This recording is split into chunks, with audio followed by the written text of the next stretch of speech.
Good morning, everyone. When you were praying for Samoa, did anybody pray for the old people there, like me? Seemed to be a rather heavily tilted toward the youth. There are other people in the world that are more than 20 years old. I know they don't get much visibility these days, but yeah. I asked that God would put like apostolic and different mantles on the older people to give. All right. Good for you. Excellent.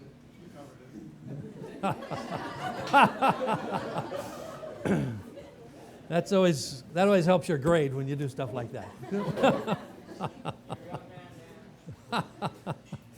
Right. Today, with a bit of luck, we should be able to finish up what I want to do in the book of Genesis and the early part of Exodus, and then tomorrow we will begin working on worldview in more of a contemporary context. But today I want to start with a story that happens early in the book of Genesis, happens in chapter 2, and it's what we typically call the fall. Now, the term the fall is not a word that's in the Bible. This is a description we use to describe the rebellion of Adam and Eve against God's commandment. But it is in the story of the two trees at the center of the garden. And this story is quite important because it describes what it means to be in a broken relationship with God. That is going to set the stage for the rest of the Bible.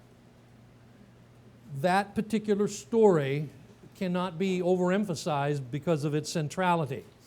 At the center of the trees, the garden, of course, there are these two trees, the tree of life, which is the source of life, and the tree of the knowledge of good and evil, which is the source of death. And right away, you're going to begin dealing with two of these really big ideas, life and death. And not only is it physical life and physical death, it is spiritual life and spiritual death. So, while we typically describe these two trees just as two trees, there's symbolic value in these trees as well that needs to be recognized. So physical life and death point to a more profound spiritual life and spiritual death. And it would be easy to mistake the one for the other. Now, in this particular story, I think there was a question, one of the trivia questions at your event the other evening, where someone asked, what is the one thing God didn't, that Eve said, that God didn't say? Do you remember that one? Yeah. And what was it?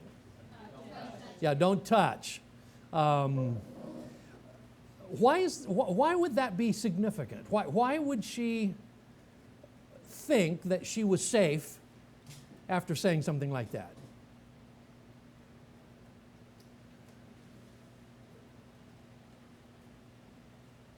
God had already said, if you eat this fruit, you will die. In fact, the Hebrew syntax is rather striking, a little different than we would do it in English. It says, dying you will die, which means you will certainly die. But when she actually touches the fruit, nothing happens. She doesn't fall over in a swoon. Okay, and so she's confused about this. Now, we're not sure whether she's confused about this because she herself doesn't understand or whether Adam doesn't do a very good job of communicating, because actually the commands about the trees was given before she was there, and so that had to be related to her by Adam, so we don't know if he did a good job or not. Maybe he did a bad job. But in any case, she doesn't see this as happening, and of course, the question of the snake is, did God really say that? Did God really say that you'll die? Is this really going to happen? And it creates doubt in her mind.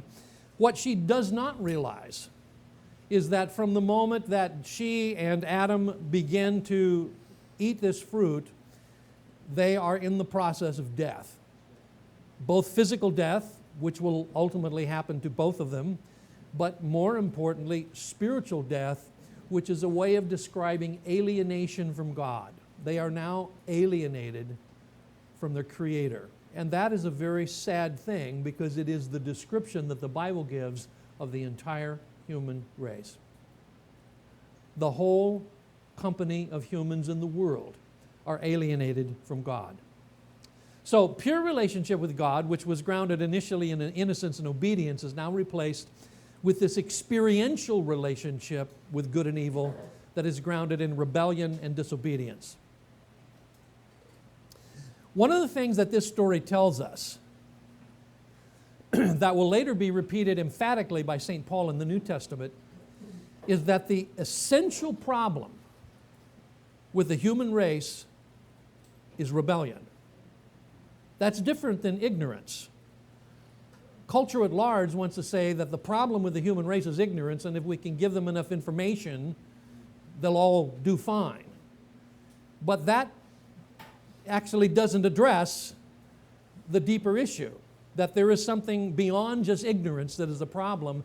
There is instinctively within each human being, and whether you like it or not, it's in you, a sense of rebellion. And that rebellion, that alienates you from God, is part of what the story is about. And it results in shame and then pride. Now, normally we think of shame and pride as two different kind of opposite things. Shame, where you are looking down and you are embarrassed and you're self-conscious, you're regretful, and pride as being your head is up, you're looking straight ahead, you're asserting yourself. But the thing that I think you need to notice is that both shame and pride derive from the same thing. One is more of a defensive response, the other is more of an offensive response. So as sin matures, disunion with God is not expressed through shame, but eventually through pride. And we see that in the Genesis stories.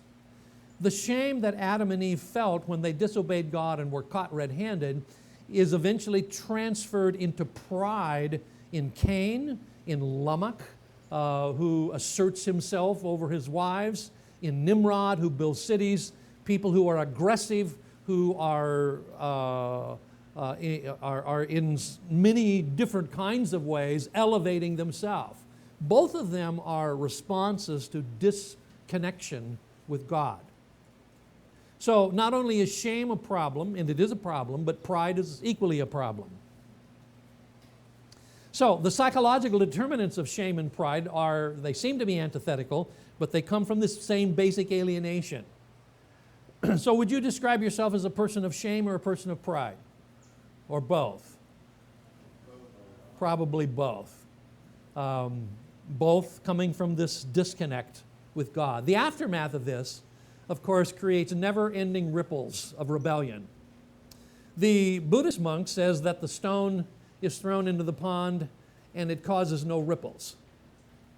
The book of Genesis says the stone is thrown into the pond and the ripples never quit.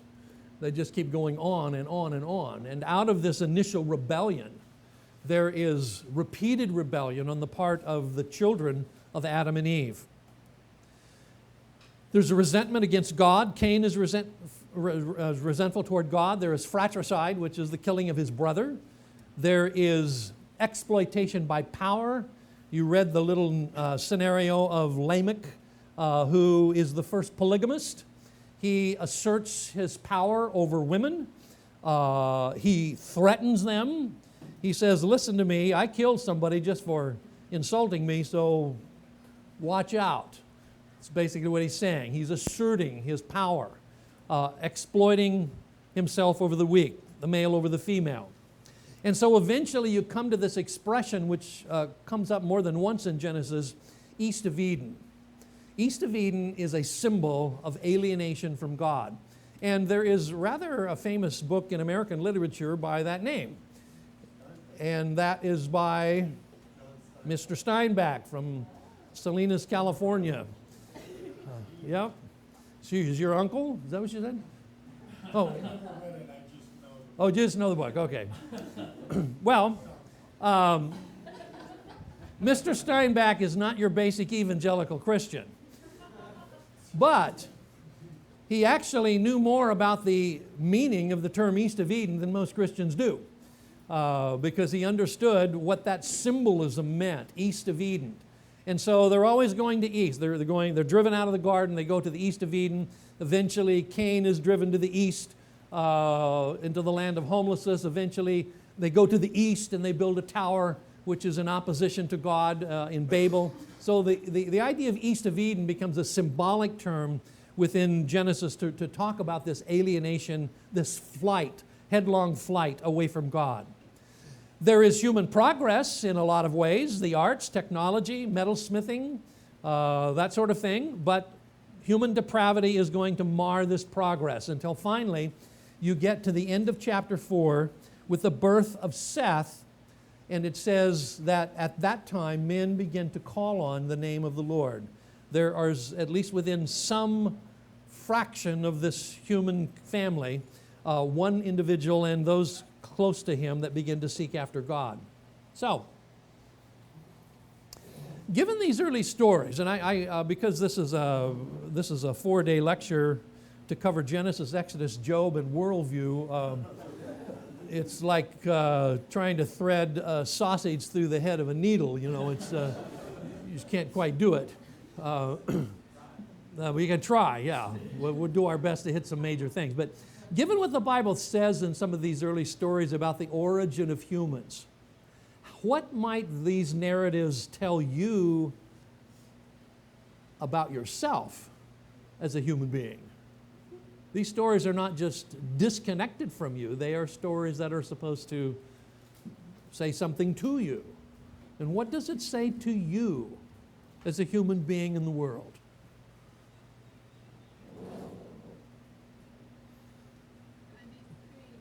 Pardon me? God is creator, my creator. God is your creator. Okay, I think that's probably the very first thing, that we are not creatures who have arrived here by accident.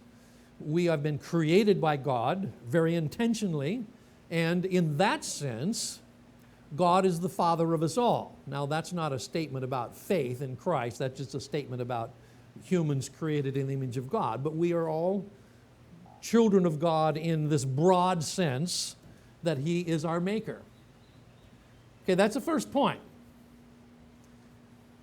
But it isn't the last one. Yes. We have problems, serious problems. Yes. How popular is that idea in the world in general? Well, not very popular. I think almost everybody assumes that we're all basically good little boys and girls, and given enough education and resources, we'll all grow up to be responsible, good people.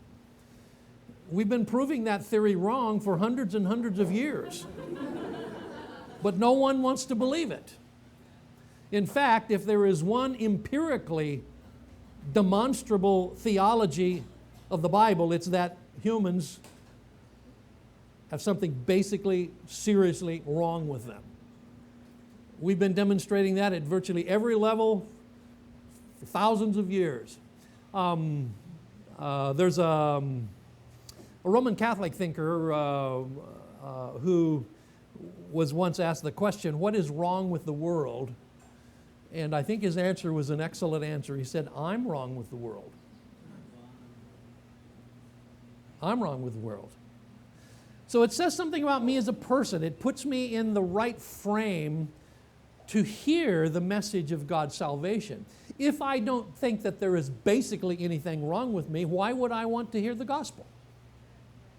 It is because I know deeply that there is something wrong with me, that I need to hear the gospel. So what parts of the biblical story about human origin seem most difficult to accept by modern people? Yes?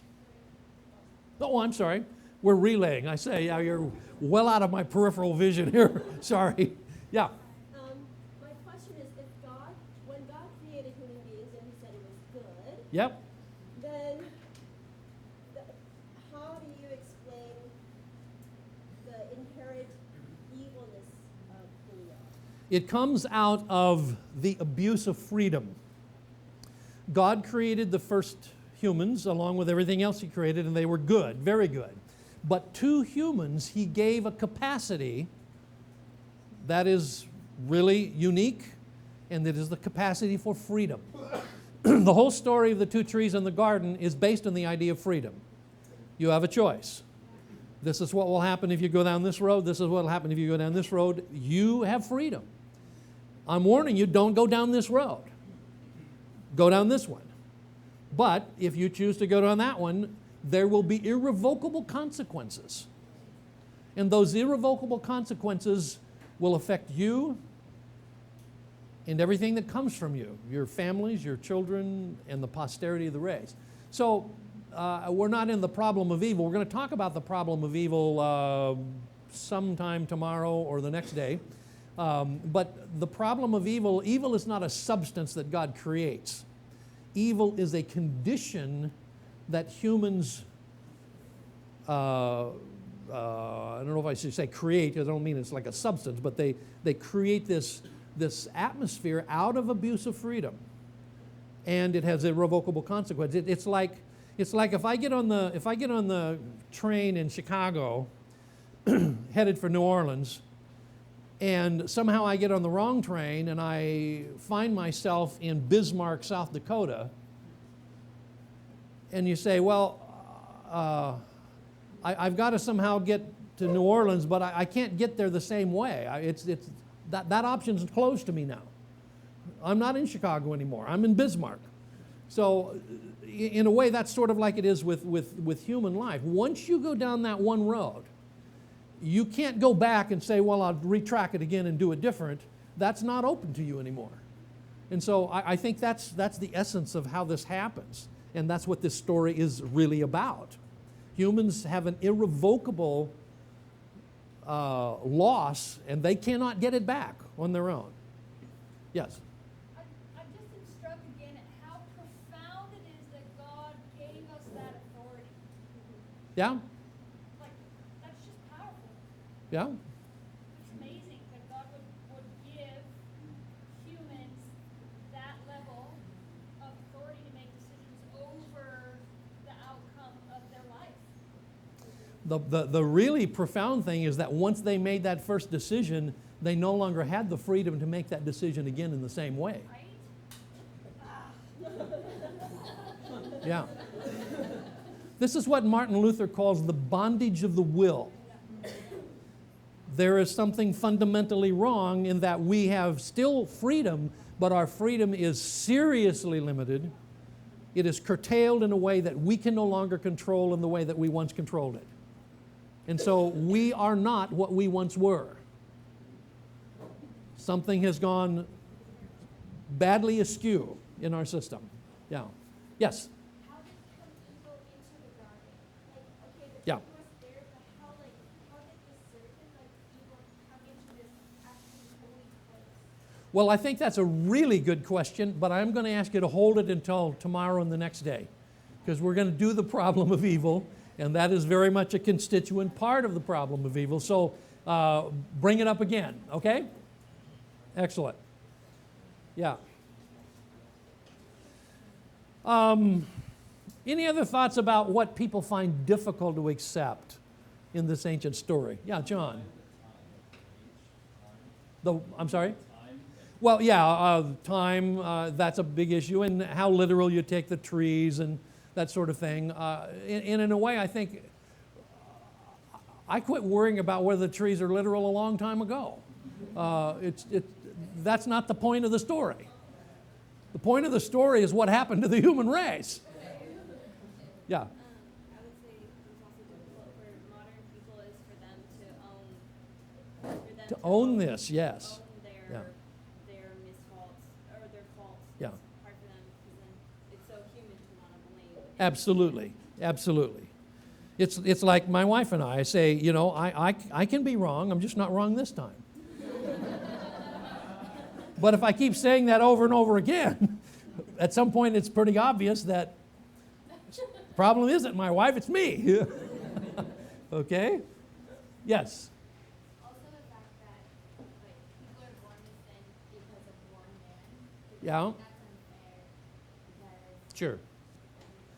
It's like, why do I get blamed for somebody else's problem? That kind of thing.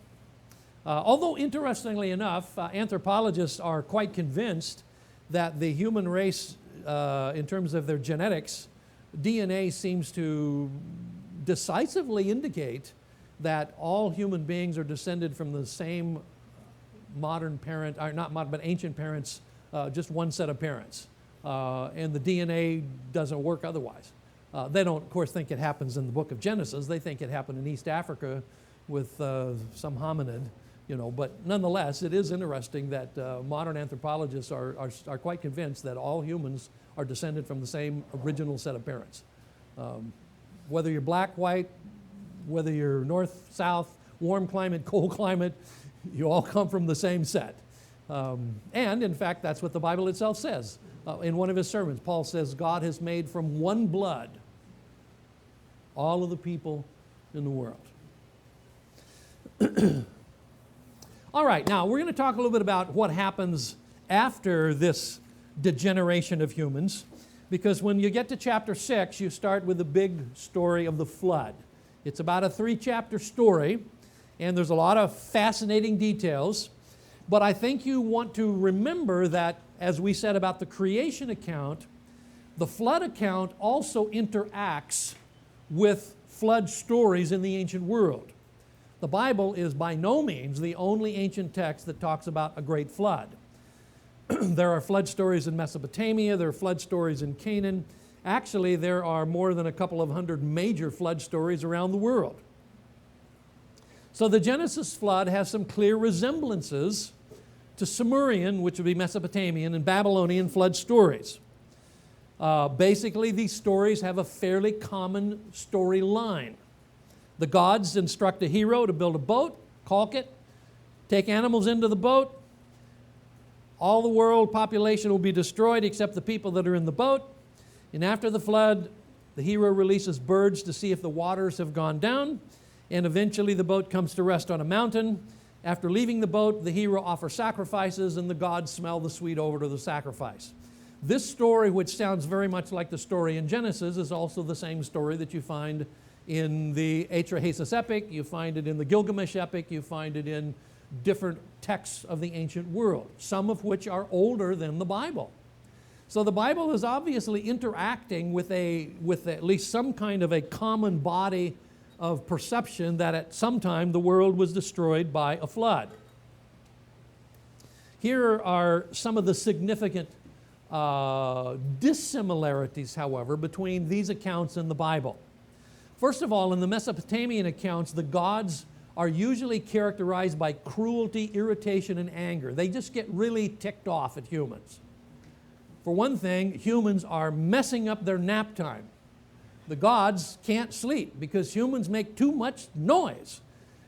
And actually, that part I kind of agree with. It's hard to find quiet in the modern world, isn't it? You know what really, now I'm going to really show my age by this one. What really frustrates me is I cannot go eat in a restaurant without having 20 televisions speaking at me. I want to say, how can I get away? Now I know that's probably not your problem because you haven't reached the stage of life where quiet is important to you. But at some point you may, if you live long enough. Yeah, you're welcome. That's free. So the gods are really frustrated. People make so much noise, and they say, we're going to wipe them out. We're just going to flood them out. They're just driving us nuts up here in heaven. So that's very different than Genesis, of course.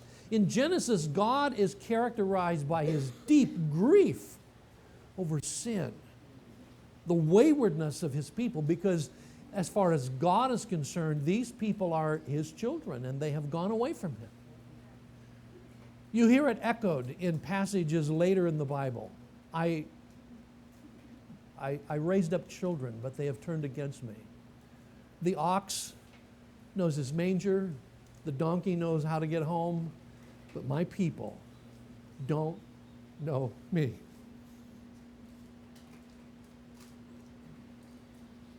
When the book of Genesis says that God was grieved over the wayward direction of humans, I think it says to us something about God himself. First of all, God is not impassive. Very few of you, I'm guessing, have yet had the opportunity of being parents, and even if you are parents, you're young parents. But until you actually sit and listen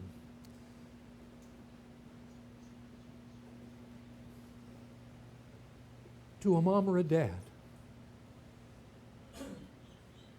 who's had a child that went seriously wrong, and you hear the incredible pain in the heart of that parent, you don't really understand very much about how this works.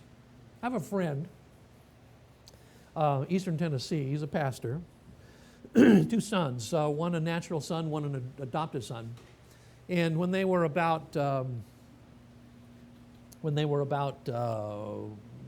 probably about your age, late teens, they went squirrel hunting in the woods and separated and would meet later, supposedly. And so the adopted son thought he saw a squirrel behind a log quite some distance. And so he was waiting for it to pop up again. And when it did, he shot it. He went over to look behind the log and found his brother with a bullet hole in his head. And I talked to Paul. Paul's my friend, was the father of these boys. And Paul said, for the first time, I think I understood something about the love of God, the compassion of God for a child who had done something that was irrevocable.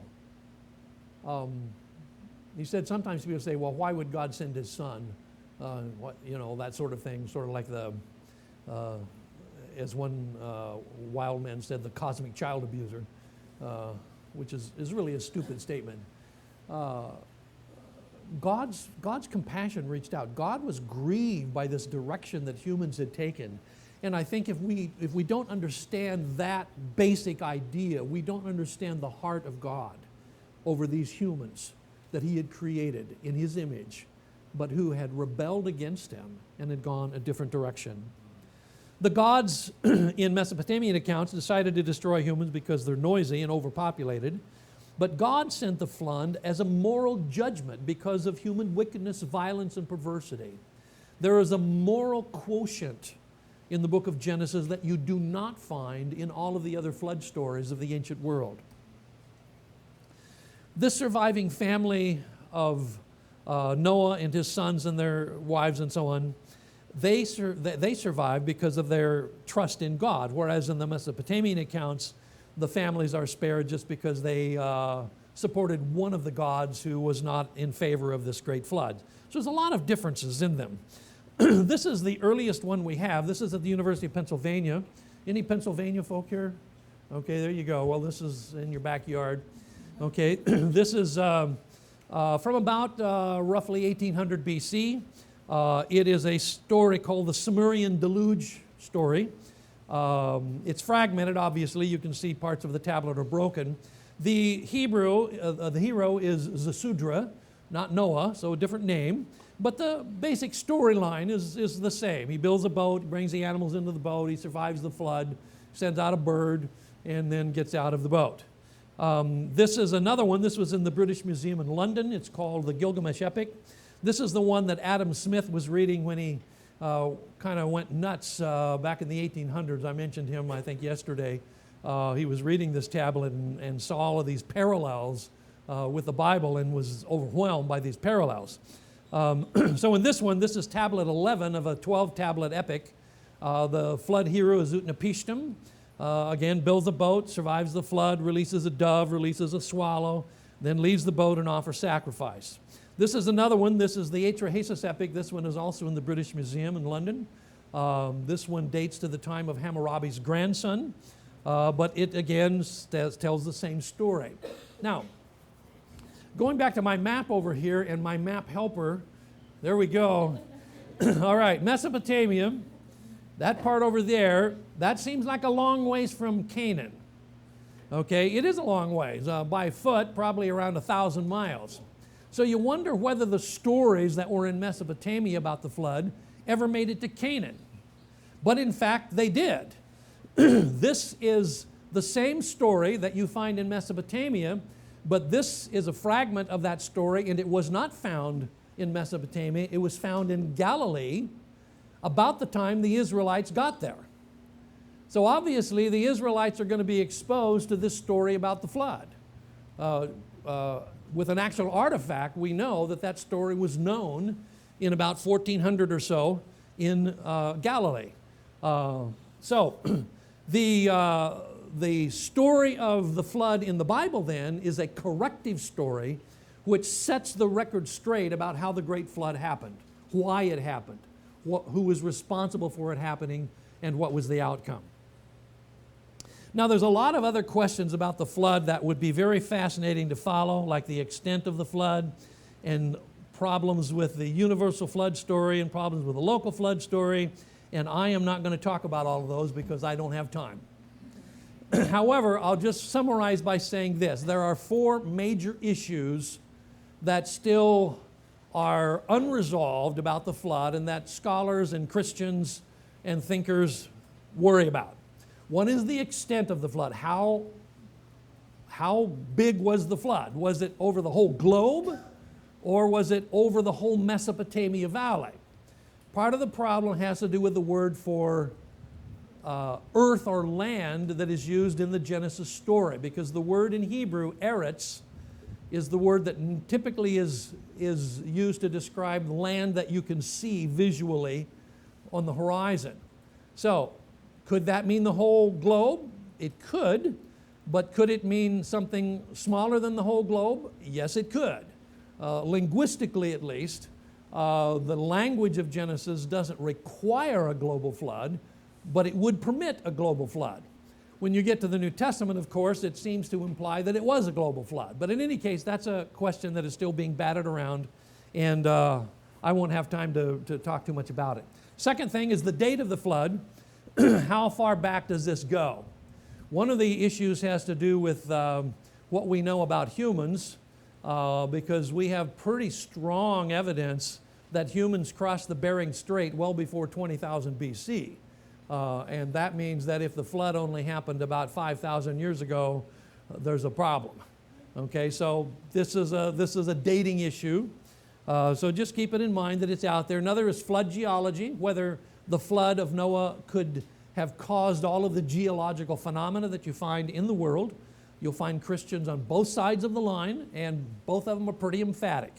The ones who follow Whitcomb and Morris are very emphatic that the flood happened about 5,000 years ago. And Davis Young and other evangelical geologists say they have no idea what they're talking about. They're out of their depth. So I'm not going to solve it for you. I'm just going to mention that this is an ongoing discussion. And finally, the search for the Ark of Noah. You're going to hear reports at various times that they've seen or discovered the Ark of Noah in the Ararat Mountains. So far, none of that is demonstrable. All of it is sketchy. Personally, I hope they do find the Ark. I think that'd be great, but I'm very unconvinced by all of the reports that I've read to this point. No serious, even Christian scholar buys any of those stories. So at this point, it's kind of up in the air whether there's something up there or not. So I'm going to just leave it at that. That's sort of the ongoing issues that are still being discussed. So at the end of the day, those issues, I think, have to be left somewhat open with no absolute conclusions, at least at the moment. People argue both sides of it. So then we come to the big tower in chapters 10 and 11, the Tower of Babel. This is a joint effort by humans in their rebellion against God to build a tower into the heavens and to make a name for themselves. This style of tower is well known in the ancient world. It is called a ziggurat, and a number of ziggurats have been discovered by archaeologists And one of the interesting ones is the ziggurat, which has a title that says the building of a foundation platform of heaven and earth.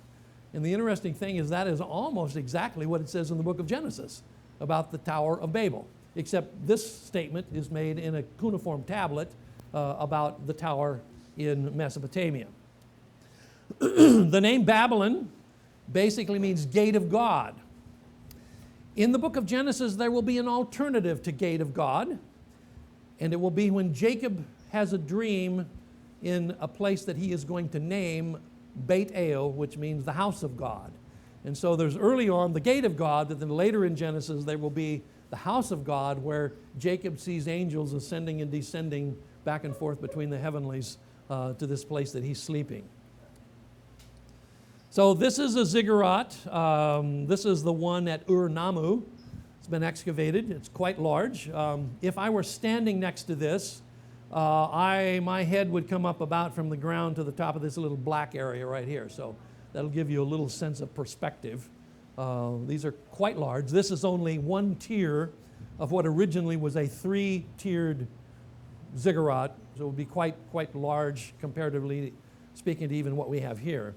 On one side of this, they uncovered a stairway, and the stairway goes from the bottom all the way to the top. So it's really quite an elaborate construction. And this was built way back earlier than 2000 BC.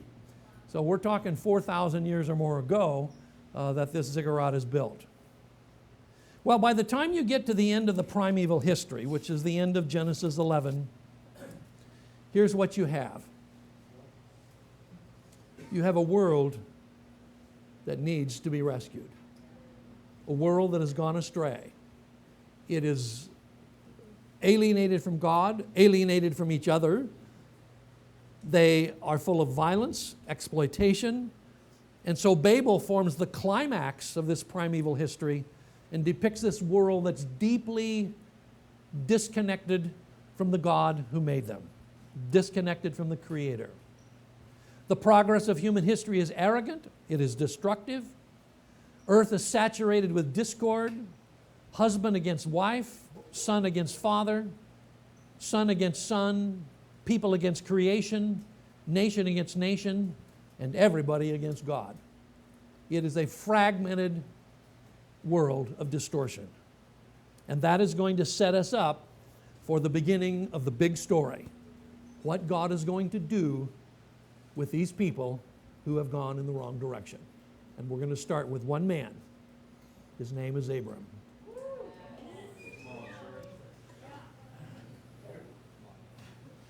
So, are we ready for Abram?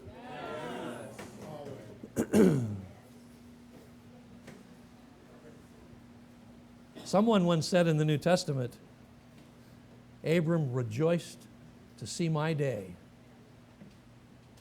And he saw it and was glad. And the person who made that statement was Jesus Christ. Amen.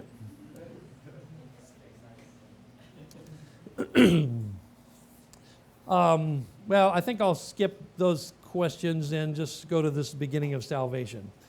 The first episode we have in Abram's life, God calls him to separate himself from all of his natural ties. His land, his people, his household. Now, Abram was from Ur, which was one of the most sophisticated cities in the ancient world. And God calls Abram to leave the sophistication of Ur and to go to Canaan, which is very unsophisticated by comparison. In return, God promises to give Abraham posterity, a family. He promises to give him land, and further, that somehow, and God does not explain how this will be, other than just say that it will be, that somehow through this man's family, he will bring blessing to the nations of the world. This, in a microcosm, is the first statement of God's great story. Somehow in the family of this one man, he will bring blessing to the nations of the world. And of course, there's great irony in this because at the time, Abraham is even older than I am, and he still hasn't got any kids. So this is quite a statement on the part of God. This is an old man with an old wife, and figuring that that's probably, well, this is the way it is. And God says, your family will be a blessing to the nations of the world, and you will have posterity. So Abraham becomes what we call the father of the faithful. His descendants are marked off as a people to serve a theological purpose of universal significance. Now, God chose Abraham and his family. Does that mean that everybody in Abraham's family is saved? Is that what it means to be chosen? Probably not. The idea of being chosen, in this case, is the idea of being chosen for a purpose to bring God's story to pass, which is not quite the same thing as being chosen to go to heaven as opposed to being chosen to go to hell. Okay? So in this particular case, the choice for Abraham and his family is not oriented around salvation, damnation. It's oriented around Abraham and his family being used as an instrument of God to bring blessing to the nations. They are going to serve a theological purpose. So for both the Old Testament and the New Testament, this call of Abraham offers a description of what biblical faith is about. And it is this: the call to forsake one's natural home and way of life in order to receive a home and way of life from God's hand. And that's essentially what God calls you to do as well. Being willing to surrender your natural home and way of life for a home and a way of life that comes from God. That's what happens to Abraham. Abraham lives in tents. Why is that important? Because he's moving around, and because he's moving around, that means that his home is not...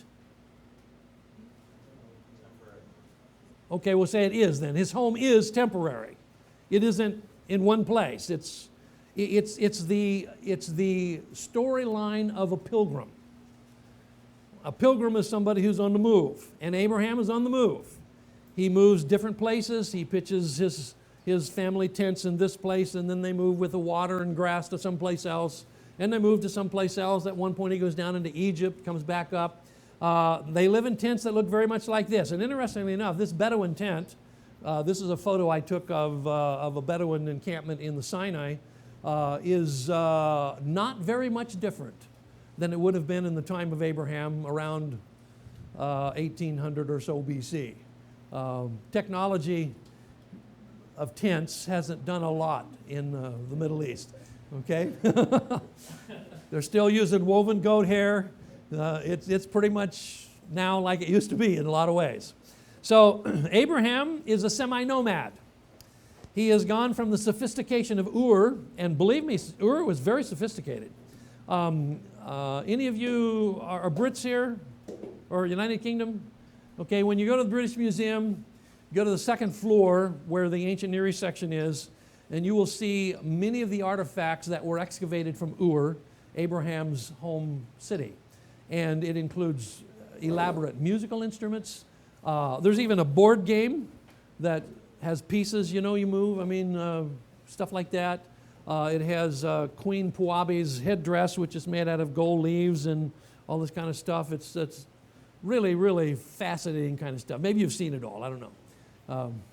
Not yet. Well, have a look next time you're back home. Anyway, this is where God tells Abraham to leave, go to Canaan. Canaan is more like this. It's dry. It has a limited amount of rainfall. It's basically a place where you can herd sheep and goats, but not too sophisticated. But Abraham also builds altars. And as you've been reading Genesis, you will have noticed that he builds altars in various places. And these altars are a sign of permanency. While tents are a sign of being temporary, altars are a sign of permanency. And in fact, wherever Abraham built altars, later in the history of Israel, they will come back to those places and establish communities. Bethel, Shechem, Hebron, Moriah, all of these places. Now, I want to take you to what I think is maybe the most important story in the life of Abraham. And this is called the Akedah. This is the Hebrew word meaning the binding. And the Jews still call it that today. They call it the Akedah. This is the Akedah story. This is the story where God, who once called Abraham to give up his past, now calls him to give up his future. Because Isaac was his future. And God says, take your son, your only son whom you love, and go to the mountains of Moriah and offer him as a burnt offering on one of the mountains I'll tell you about. This is a difficult story. It's difficult in a lot of different ways. For instance, why we have a hard time imagining God saying this. If I heard a voice that told me, take my oldest son to Central Michigan and kill him, I would say, the tacos last night were bad. This cannot be God. And yet Abraham, by this time in his life, had listened enough to the voice of God to know that this was a genuine voice. What he did not know, but that we know, because we read the story after it is written down, is that God was testing Abraham. And it says that very clearly in Genesis 22. Sometime later, God tested Abraham. The problem, of course, for Abraham is he did not know that this was a test. So he doesn't have the advantage that we have in reading this story. So off he goes with Isaac, and it's an incredible story. They get out there in the mountains, and Isaac's carrying a load of wood because Father Abraham's an old guy by this time. We're talking up around 100, so this is not a strong man. This is an old man. And as they're going up the mountain, what conversation happens as they're going up the mountain between Isaac and his father? Say what? Yeah, Ichthus, go ahead. Yeah, what will be the sacrifice? We have a load of wood. We're carrying fire, torch. What are we going to use for sacrifice? Yeah.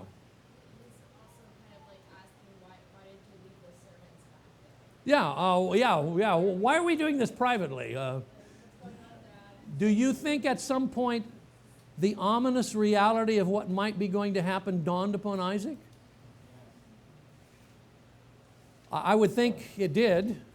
At the very least, by the time he starts getting tied down on this pile of stones, Isaac is saying, I'm totally getting a clue. I think I know what's going to happen here. Okay. And then, of course, Abraham raises the knife. He is in the actual act of killing his son. And then what happens? There is a voice. Don't kill your son. And then Abraham lifts up his eyes and he sees a ram caught in the thicket. And he takes the ram and sacrifices it in the place of his son. Now, this is a really important story for a number of reasons. But I hope you will be able to come up with at least 2 or 3 of them. Why is this story important? I've told you it is, so you'll have to take that on credit. But why do you think so? Yes, the language of take your son, your only son whom you love, is language that is repeated in the New Testament of God about his own son. This is my son whom I love. Okay? So you certainly have a link between this story and what happens in the New Testament with the coming of Christ and the sacrifice of Christ. Any other ideas about why this story might be important? Yes? Because he only has one heir. Yes. And then that's who will pass down his inheritance to and his wealth and everything. And so if you don't have an heir to pass it on to, your family line ends. Yeah? That's why I said this is the time when God not only calls him to give up his past, he calls him to give up his future. But just like when he gave up his past, God would give to him a life Now, as he gives up his future, God will give to him a life. Do you think that happens today in the lives of Christians? I hope it happens in your life, if it hasn't already happened. And I think probably it has. Do you have something to add? Yeah, okay, yeah. Any other ideas? There's another one or two I'm hoping you catch on here. One is the idea of substitution. The ram that was sacrificed on Mount Moriah was sacrificed in place of Isaac. And the idea of substitution carries over to the big story with the coming of Jesus, because the death of Jesus is in behalf of humans, in behalf of the whole world. So you find embedded in this story this idea that substitutionary sacrifice is part of the solution to the human dilemma. And that solution won't find its full resolution till the coming of Jesus, but it is headed in that direction.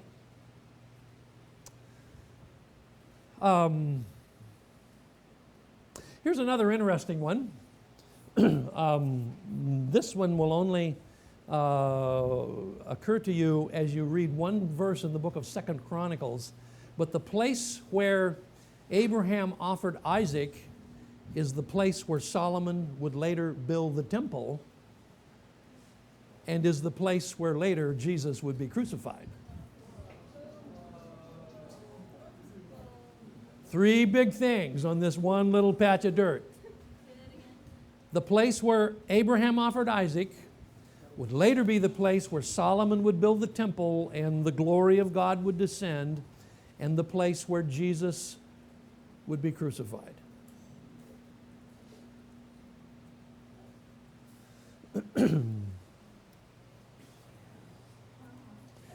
The famous name here, Yahweh Yireh, or I think you probably hear people pronounce it Jehovah Jireh, but Yahweh Yireh means the Lord will see, and therefore He provides. Yes, Vicki. So they would have intentionally built the temple then? Well, Later, yes, and I mean it's maybe a little more complex than that, because the place for the temple was originally purchased by David, not by Solomon. And then, of course, Solomon will build it on the site that David purchased. But it does say in 2 Chronicles 3:1, you can look it up, it does say this is Mount Moriah. So there is obviously an intentional connection between this story in Genesis and the place where the temple would be built. Now, Jesus, of course, wasn't crucified in the temple. When I say this is where Jesus was crucified, I mean basically the mountain in Jerusalem, and so on. But anyway.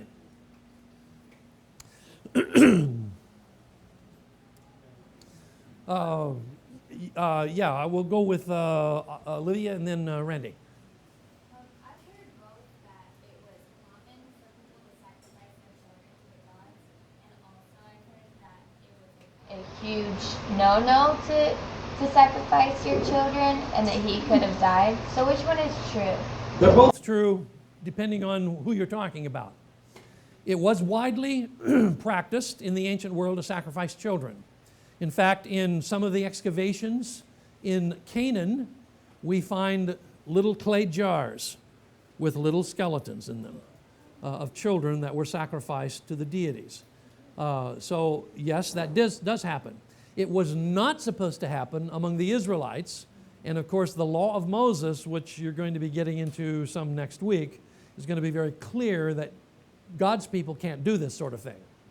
But you do have this rather interesting thing here where Abraham is tested with this, whether he will obey God. And of course, God does not allow him to do that. This is a test. But in a sense, both of those are true. Randy.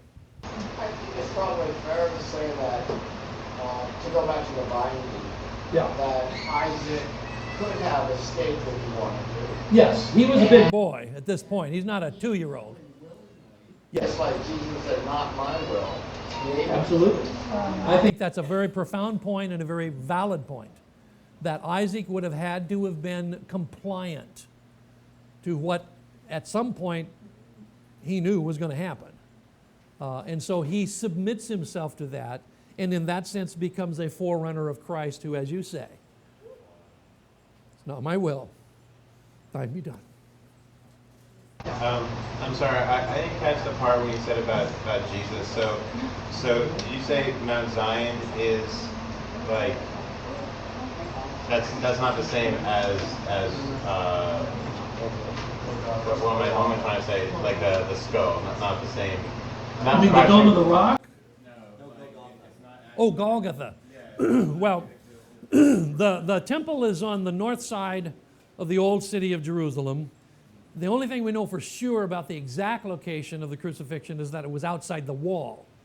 But there's a wall section, what's sometimes called the second wall, that goes across the top of Jerusalem from the Temple Mount. So when I say it was the site of the crucifixion, I don't necessarily mean some identifiable spot like the place I'm standing on right here, but it is the same proximity of the same mountain. Miles, would you say? Well, it wouldn't be miles. We're talking a few hundred feet, maybe a few hundred meters at most. Yeah, so not very far. Certainly not miles. Yeah.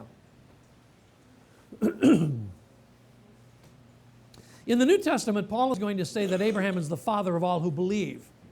And later, then, he's going to say he is the father of us all. So what is there about Abraham that qualifies him for this rather important title?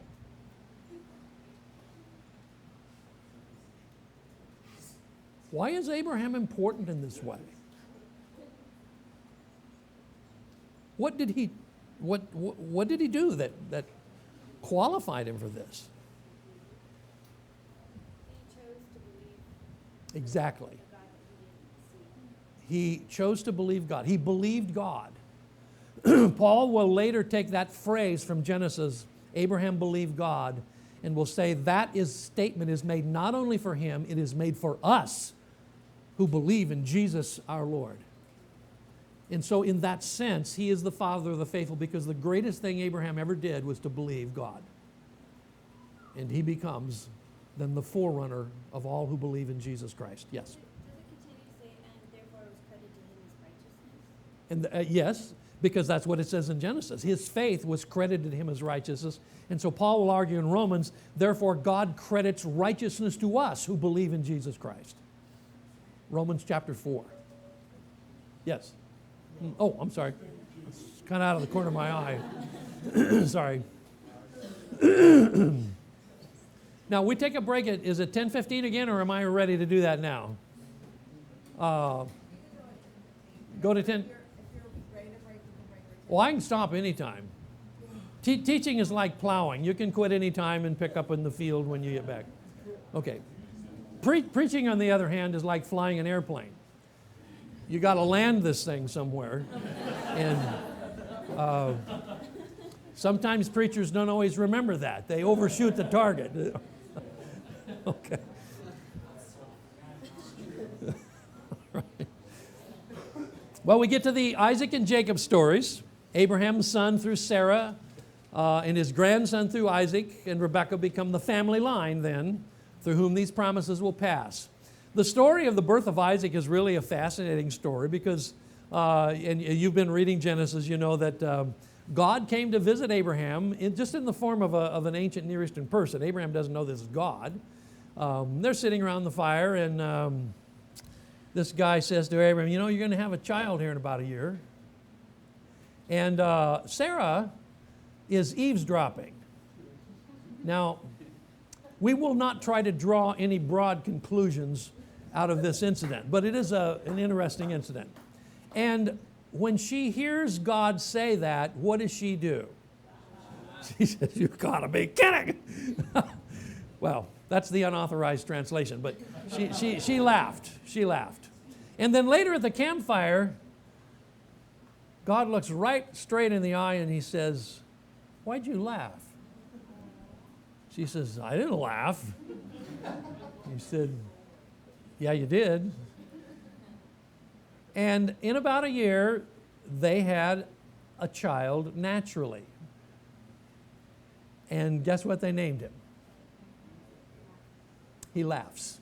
That's what Isaac means. he laughs. And it's based on those little incidents in the story. It's just kind of a cool thing, you know. So Isaac becomes the family line, and then through him, of course, it's going to go through Jacob.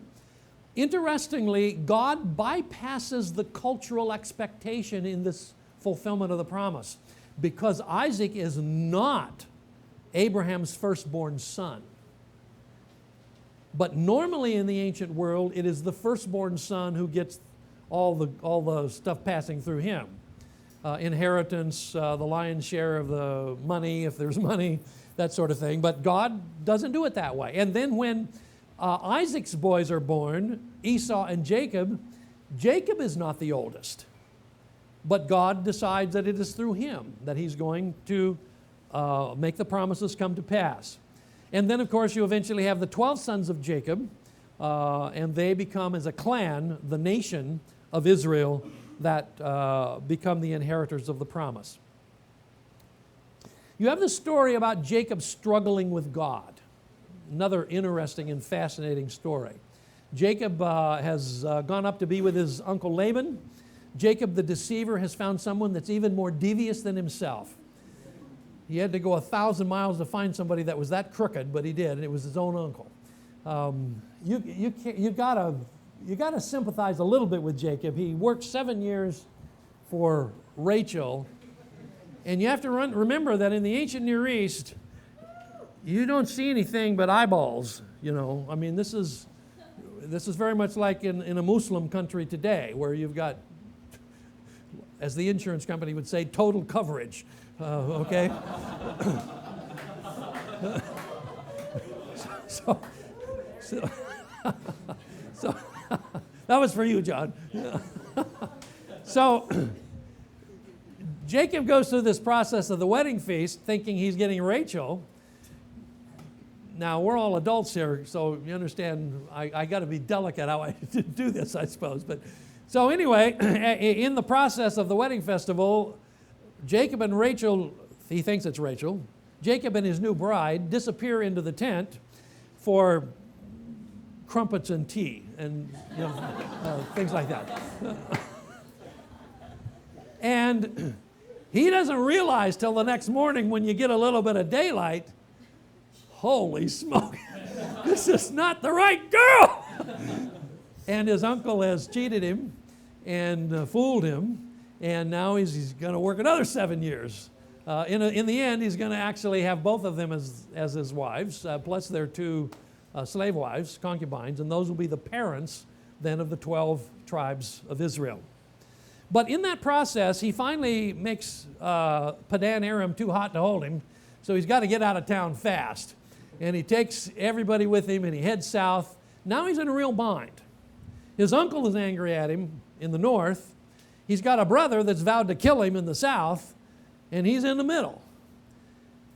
And it's in this trauma that he hears that his brother is coming against him with a large armed group. And he's not presuming that he's coming to welcome him, with a lot of honors. He's coming to do the last stroke. So Jacob is very, very frustrated at this point. And this is where you have the story of Jacob wrestling with the strange man on the banks of the Peniel River, which is in the Transjordan, east of the Jordan. Jacob wrestles with this man all night long, which later we find is a theophany of God, but we don't know that at the time. And his whole life, Jacob has struggled about the promises of God, trying to make those promises his, but by his own powers. He cheats his brother. He lies to his father. In fact, if you want an ancestor, Jacob's not a good candidate. This is pretty much a rotten guy. He's corrupt, dishonest, a conniver. He's bad to the bone. And yet, nevertheless, God is going to use him. But he's going to, first of all, break him before he can use him. So maybe that's some good advice, too. Don't box with God. He always wins. And so Jacob is going to struggle here, and he will eventually receive the blessing of God and the birthright, not out of his own power, but out of the gift of God. And it is out of that gift then that Jacob becomes Israel. His name is changed. Now he is Israel, and he will be the father of this nation through whom God will bring blessing to the nations of the world. So he faces God face to face. His name is now changed from heel grabber, which is what Jacob means, to Israel. He struggles with God. In a way, this becomes sort of a paradigm for the whole history of the nation, because the whole history of Israel from now on is going to be a struggle with God. They're going to fight with God, they're going to disobey God, they're going to repent, they're going to turn away, they're going to go back and forth, back and forth, back and forth. In fact, by the time you get to the book of Hosea, Hosea is going to say, Israel is like a silly dove. Now, we got a lot of little, are they doves around here on the campus? I mean, they look like doves to me. I'm not an expert in birds in Hawaii, but family of the pigeons. But anyway, they're doves of some sort. But they're pretty stupid. You know, I can detect that just walking around campus. They can't decide which way to go. They're just back and forth here and there. And Hosea is going to say that's the way Israel's been her whole history, like a silly dove. Just here and there, back and forth, back and forth. Can't seem to get herself on track. And Jacob's life as a struggler with God is going to become a paradigm for Israel's life as a struggler with God. And it is out of that that you get the whole concept that when something really good happens, it happens not because Israel is good enough, but because God is merciful and gracious. He gives grace in spite of Israel and in spite of Jacob. And if you'll allow me to say so, He gives you grace in spite of you. And finally, then we get to the Joseph stories. We'll finish with that and then we'll take a break. The Joseph stories tell how the descendants of Abraham came to migrate to Egypt. Joseph's brothers sold him as a slave, but eventually Joseph would be able to say, you meant it for evil, but God meant it for good. And God used these circumstances nonetheless. And so it concludes with the family of Jacob settled in Egypt, and that in turn prepares us for the most important salvation event of the Old Testament, which is the Exodus from Egypt. Now, the term Exodus is a Greek word. That's where we get the title of the book Exodus from the Greek Septuagint, Exodus. To take just a real short parenthesis here, Jesus uses the word Exodus in Greek when he is on the Mount of Transfiguration talking with Moses and Elijah. And in Luke's gospel, it says Jesus talked to them about his Exodus. And I think that's a pretty intentional thing in the Gospel of Luke to connect the story of Jesus with the story of the Exodus. In any case, the way out of Egypt begins with this calling of a shepherd by the name of Moses, or Moshe. Moshe is the way you would say it in Hebrew. And it is very much along the lines of the names of a number of pharaohs. You have Amos, Thutmose, Amenmose, Ramos. All of these are Egyptian pharaohs. And then you have Moses, or Moshe. So he comes along. He eventually goes to the desert after he kills an Egyptian, spends about 40 years out there, and there he's going to see, or going to meet God in the burning bush. Someone once said, and I think it's probably kind of a nice way to remember Moses, he spent 40 years in Egypt thinking he was somebody, 40 years in the desert realizing he was nobody, and then the next 40 years finding out what God can do with a nobody like him. And that's kind of about the story of his life. Here he is, as depicted by Michelangelo. This is in Italy, of course. But one of the really great pieces of Michelangelo. Moses born into this family of Hebrew slaves, and of course they hide him in a basket in the river, and he is raised in the Egyptian court, and then eventually he goes to the desert as a shepherd and so on. By the way, you notice anything interesting about this depiction of Moses? I'm probably a lot of things you notice are interesting, but there's something that is truly unusual about it. Well, maybe, but I see people around today have hair kind of like that, so. Yeah. Yes, what? He had a hard time speaking. I suppose a marble statue would have a hard time speaking, actually. Probably doesn't have a voice box. I know what you're talking about. I'm just giving you a bad time. Look at his head. What do you see on the top of his head? He has horns. He has horns. Can you see him?